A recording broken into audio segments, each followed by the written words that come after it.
দুধের আত্মা। আমি নাকি দেখতে দাদির মতোই হইছি। হ্যাঁ জন্যে বাজান আমারে মা কইয়া ডাকে।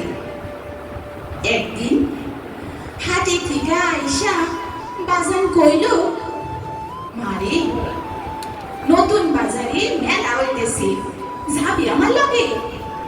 হ বাজান যামু। তাইলে বৈকাল বেলা তৈয়ার থাকিস। বাজার নাইতে গেছে পুষ্কুনিতে। আমি বাজারের লুঙ্গি আর গামছা লইয়া খাড়াই আছি। আমার যে আর তর্স হয় না, কখন বৈকাল হইব, কখন মেলায় যাবো। বাজার বৈকাল হইতে আর কত দেরি। বাজান হাইসা কইল, মাথার উপরে খাড়া সূর্য যখন পশ্চিম আকাশে গড়াইয়া পড়ব তখন বৈকাল হইব।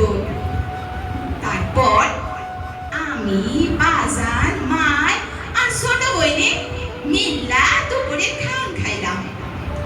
বাজান একটুখানি চোখ বুঝলো, আমার তো আর সময় কাটে না। বাজান, ও বাজান উঠো, মেলায় যাইবা না? তোর জ্বালায় চোখ বুঝনির উপায় নাই, যা তৈয়ার হ।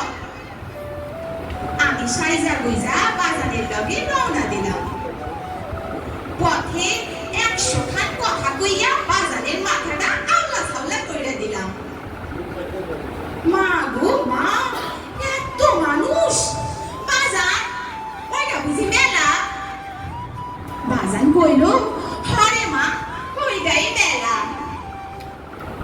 একখানি যাত্রাপালা, নাগরদোলা, বাইস্কোপ, আলতা, চুড়ি, ফিতার দোকান, আর এখানে মুড়ি, মুরগি, টানা, কদমা, চানাচুর, খাবার মিঠাই, আর সরি মিষ্টির দোকান।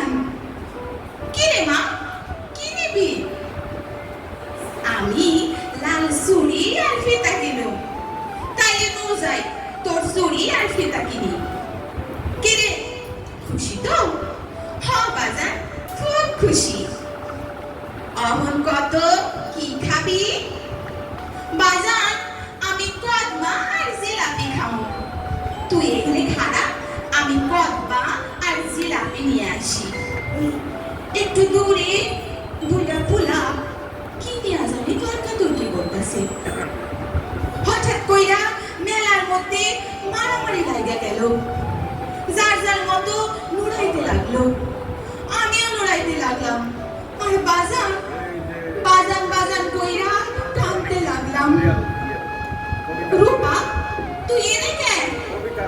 চাচা, আমি বাজান রে মেলার মধ্যে হারাইয়া ফেলাইছি। তুই খাড়া, আমি তোর বাজান রে খুঁজে আনি। করিম চাচা একটুখানি পরে লড়াইতে লড়াইতে আইসা কইল, সর্বনাশ হইছে রে মা, সর্বনাশ হইছে, তোর বাজান আর পয়সা নাই। মারামারির মধ্যে পড়ছিল তোর বাজান, কেন জানি মাথার মধ্যে বাড়ি মারছে। মাথাটা ফাইটা দুই ভাগ হইয়া গেছে, রক্তে ভাইসা গেছে চারপাশ। বাজান মহিলা রূপা জ্ঞান হারাইল। হে থিকা, রূপা পাগল। জানি জানি তারই শিকায়। তোমরা কি আমার বাজানকে দেখছাও? আমি বাজানের লাগে মেলায় যাবো, কদমা খামু, জিলাপি খামু। বাজান, ও বাজান, তুমি কই গেলা? বাজান, ও বাজান।